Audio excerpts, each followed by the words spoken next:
Hi there, I'm Ginny from Ginny Coppenhole Photography, and welcome to my second challenge, my second Eat, Sleep, Create, Repeat photography challenge as part of the Digital Dukes Creative Homework Programme.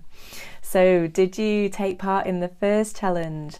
I hope you did, and I hope you enjoyed it. Thank you so much to everyone who shared their photographs with us. I absolutely love looking at the ways that people interpret the challenges.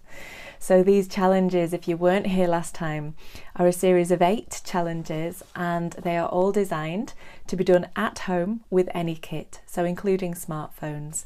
Along the way, I'm going to be giving you lots of tips and tricks, and everybody's going to get something a little bit different out of these challenges. For some, it's some much needed creative inspiration.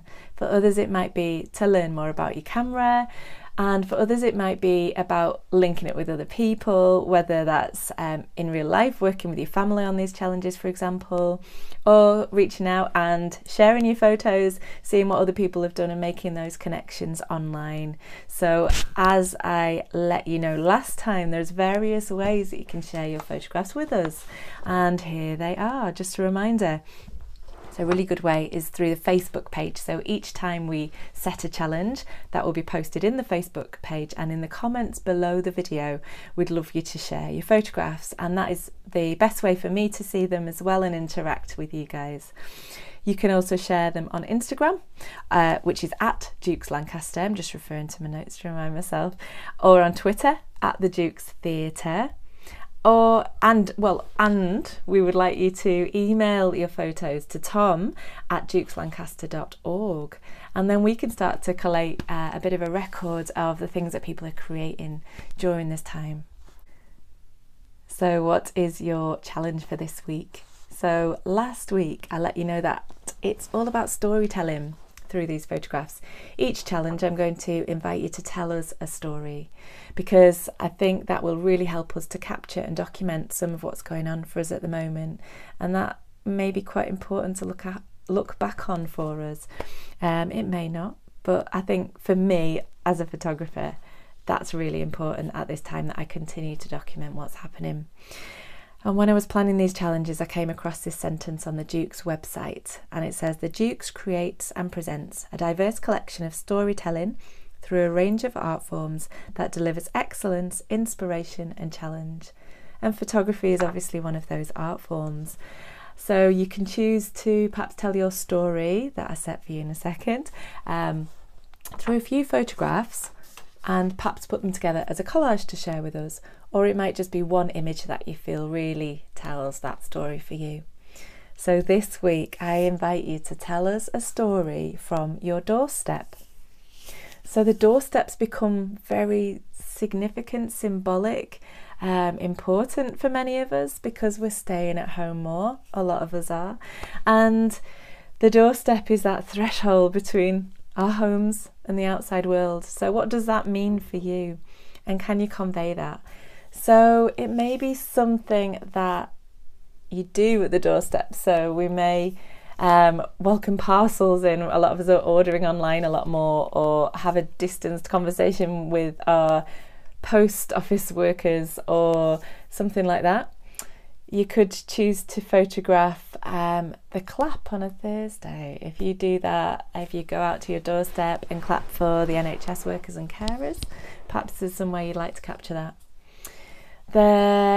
You could just simply stand at your doorstep and look around. I quite like challenges that involve keeping your feet still, because you're forced to move your camera, but you're forced to look up, down, around, choose how close you want to get to your scene or not, your subject.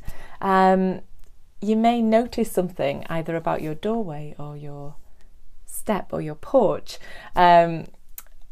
For me, my bit of sky that surrounds our house has become very familiar. So the way the sun moves, the clouds that move across, and I love watching it and the changes.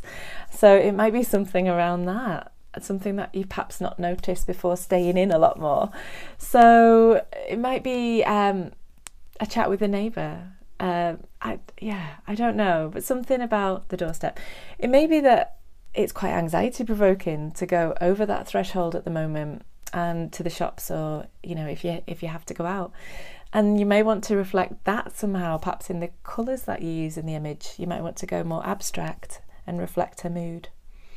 So there's a few ideas there.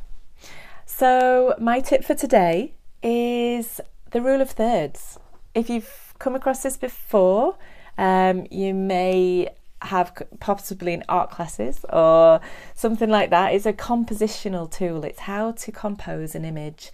So there's various ways you can use the rule of thirds, but the rule of thirds is essentially splitting your image horizontally and vertically into 9 parts, equal parts.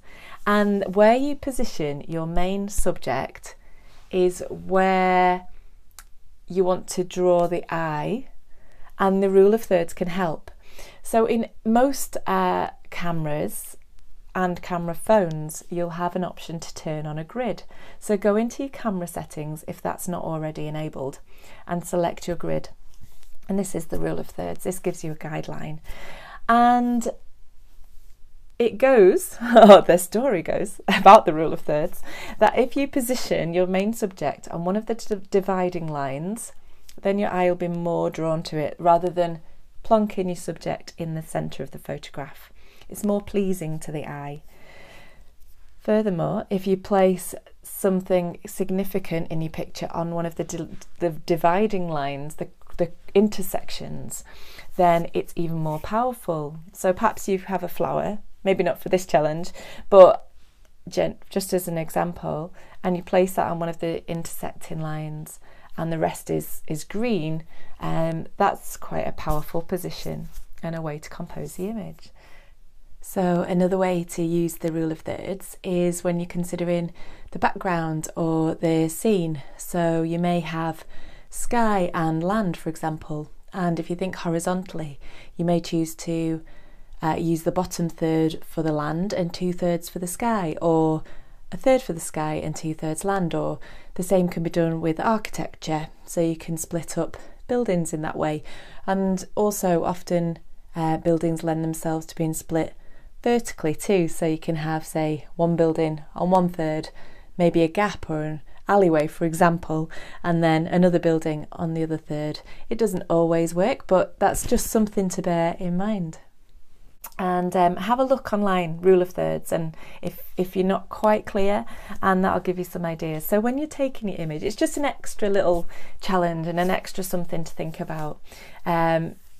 You don't have to do it, obviously, but yeah, have a think about the rule of thirds. Tell us a story from your doorstep, and I can't wait to see your photographs. And then after I stop talking, there'll be a reminder of all the ways that you can share those with us. Have fun.